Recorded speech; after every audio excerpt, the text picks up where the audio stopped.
Doctor Shivanand Bhanuse यांच्याकडे.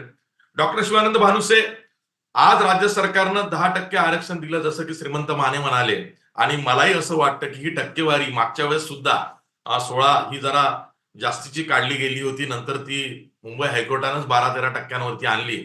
आता 10% EWS 10%च्या जवळपास असल्यामुळं उद्या सुप्रीम कोर्ट किंवा त्याआधी हायकोर्टात जेव्हा हे प्रकरण एखाद्या वेळेस जाईल तेव्हा नक्कीच याही बाबींचा विचार होईल. आणि राज्य सरकारनं ज्या पद्धतीनं जाहीर केलंय की न्यायमूर्ती भोसले समिती आम्ही यासाठीच नेमली होती की त्या समितीकडनं ज्या त्रुटी मागच्या न्यायमूर्ती मारुतराव गायकवाड अहवालामध्ये राहिल्या होत्या त्या आम्ही आता राज्य मागासवर्ग आयोगाकडनं फेर सर्वेक्षण करून, भले ते सॉफ्टवेअर ऍपच्या माध्यमातून असेल, ते करून दूर केलेलं आहे.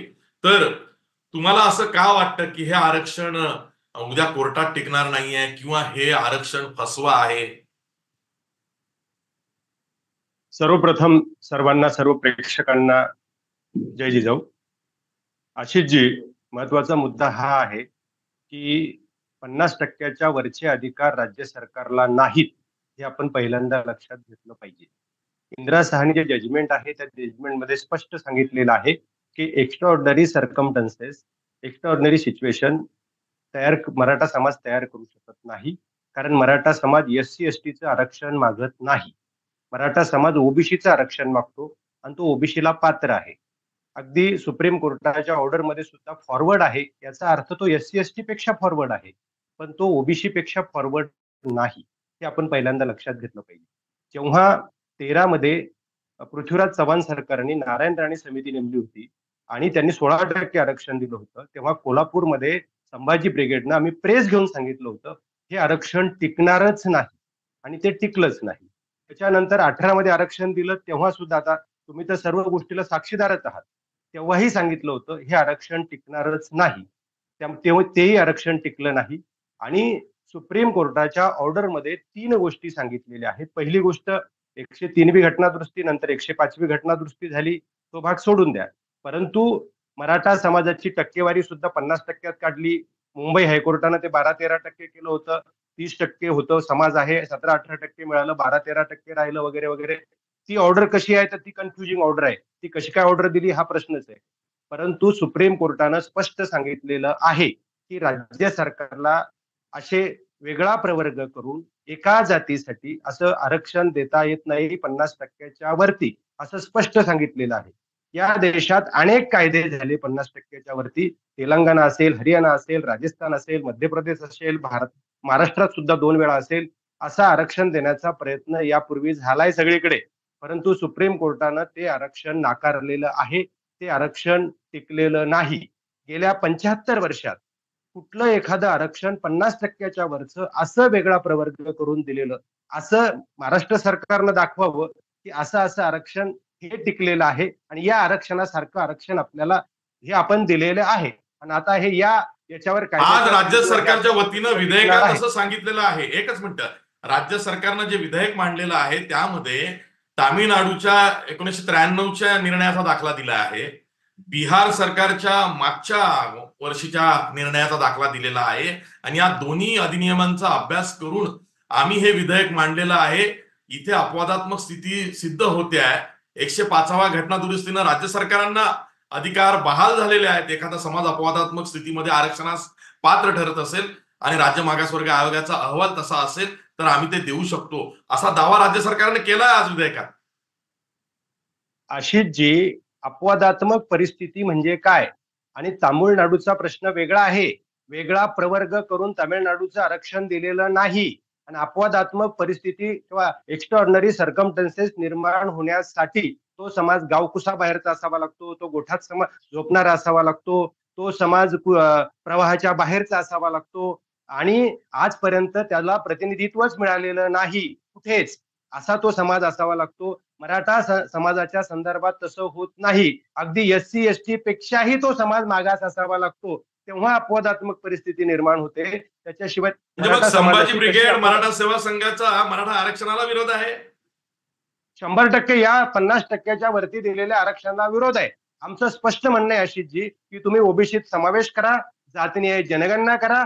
जर टक्केवारी वाढली असं वाटत असेल तर सरकार केंद्रात तुमचंच आहे, तुम्ही त्या पद्धतीनं टक्केवारी वाढवून घेऊ शकता, ओबीसी तबकड करू शकता, ते संविधानिक आहे आणि तेच टिकणार आहे. दुसरा आरक्षणाचा मार्ग सध्या अस्तित्वात असलेल्या कायद्यात नाही आणि हे टिकणारच नाही. 2 वेळा जसं आरक्षण उडवलं गेलं तसं हे सुद्धा सुप्रीम कोर्ट मान्य करणार नाही. हे टिकणार नाही आणि कुठल्या बेसवर टिकणार आहे असं कुठल्याही कायदेतज्ञांनी येऊन सांगावं. आज मी सर्व डिटेल बघत होतो, जे सांगत होते जशा गप्पा किंवा जशा फेक गोष्टी यांनी तेव्हा केल्या 18ला आणि 13ला, त्याच गोष्टी आज मुख्यमंत्री करत होते. याच्या व्यतिरिक्त काही नाही. ते फसवणूक करत होते, दिशाभूल करत होते, खोटं बोलत होते, हे स्पष्ट आहे. त्यामुळे हे आरक्षण टिकणार नाही, हे सूर्यप्रकाश इतकं सत्य आहे आणि या आरक्षणाचा आम्ही संभाजी ब्रिगेडच्या वतीने जाहीर निषेध करतो. भानुसे शंभी येतोय, राजेंद्र कोंडरे मी तुमच्याकडे ज्येष्ठ आहात असं श्रीमंत माने सर म्हणाले, म्हणून मी तुमच्याकडे शेवटी येणार आहे. पण त्याआधी मी शिवानंद भानुसे यांच्याकडे जातोय. संभाजी ब्रिगेड मराठा सॉरी सेवा संघाचे ते प्रवक्ते आहेत. शिवानंद भानुसे, ठीक आहे, मराठा कुणबी आणि मराठ्यांना कुणबी म्हणूनच ओबीसीचं आरक्षण द्या वगैरे सगळं ठीक आहे, पण तुम्ही दुसरी बाजू ही पण बघा.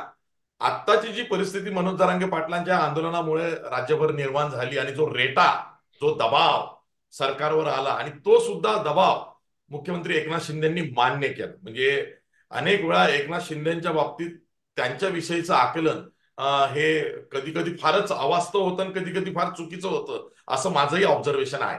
त्या अनुषंगाने मी तुम्हाला विचारतो की हा जो दबाव आला, आधी न्यायमूर्ती शिंदे समिती असेल, त्यानंतर आता हे स्वतंत्र आरक्षण देण्यासाठीच्या ज्या काही हालचाली असतील, राज्य मागासवर्ग आयोगाला निर्देश देणं असेल, तिथनं 4 सदस्यांनी राजीनामा देणं असेल, हा वाईटपणा त्यांच्या लेखी आलेला आहे, विसरू नका. असं असताना एक समाजातला मोठा गट असाही आहे की असं आरक्षण द्या की जे सुप्रीम कोर्टातही प्रकरण गेलं तर टिकेल. आणि मग त्यासाठी काय करा, सुप्रीम कोर्टानं ज्या त्रुटी सांगितल्या असतील त्या दूर करून द्या. मनोज जरांगे पाटील जसं म्हणतायत की कुणबी म्हणून टाका. नारायण राणे म्हणाले आम्ही 96 मराठे आहोत, नाही घेणार म्हणून, असे अनेक जण म्हणालेले आहेत. मग अशा वेळेस तुम्ही जे म्हणताय की आता दिलेलं हे पुरेसं नाही आहे, निदान पुरेसं आहे एवढं म्हणायला काय जात आहे संभाजी ब्रिगेडला? आशिषजी, तुम्ही सुरुवातीला उल्लेख केला शिंदे कमिटीचा, तर त्याबद्दल 32,000 नोंदी ज्या मराठवाड्यात सापडल्या, तेवढं सुरुवातीच्या काळातलं या आंदोलनातलं यश आहे. हे मात्र 100% खरे 32,000 लोकांसाठी. 57 लाख वगैरे हे बाहेरचे सगळे, खानदेश, विदर्भ, पश्चिम महाराष्ट्र, कोकणातले, ते काय तो काही विषय नाही. आता मुळात मुद्दा तुम्ही आता याच्यावर आलात म्हणून सांगतो साहेब, मान्य करायला काय हरकत आहे. एक साधी गोष्ट आहे की एखादा डीएड झालेला आहे, बीएड झालेला आहे, नेट सेट झालेला आहे. जो डीएड झालेला आहे तो प्राथमिक शिक्षक होऊ शकतो, जो बीएड झालेला आहे तो माध्यमिक शिक्षक होऊ शकतो, आणि जो नेट सेट किंवा पीएचडी झालेला आहे तो प्राध्यापक होऊ शकतो, असं स्पष्ट आहे. मुळात राज्य मागासवर्गीय आयोगाचं काम काय आहे, त्याच्या अधिकाराच्या कक्षा किती आहेत, राज्य सरकारच्या कक्षा कोणत्या आहेत, तर तो बीएड पात्र आहे. याचा अर्थ असा आहे की त्याला तुम्ही माध्यमिक शिक्षक म्हणून नोकरी दिली पाहिजे. तो मग त्याच्यावर कुठेही अडचण येणार नाही किंवा त्याच्यावर ऑब्जेक्शन येणार नाही किंवा न्यायालय त्याला नाकारणार नाही. पण तुम्ही काय करताय, त्याचं क्वालिफिकेशन माध्यमिक शिक्षकाचं आहे आणि तुम्ही त्याला प्राध्यापकाची नोकरी देताय, ते त्याचं क्वालिफिकेशनच नाही.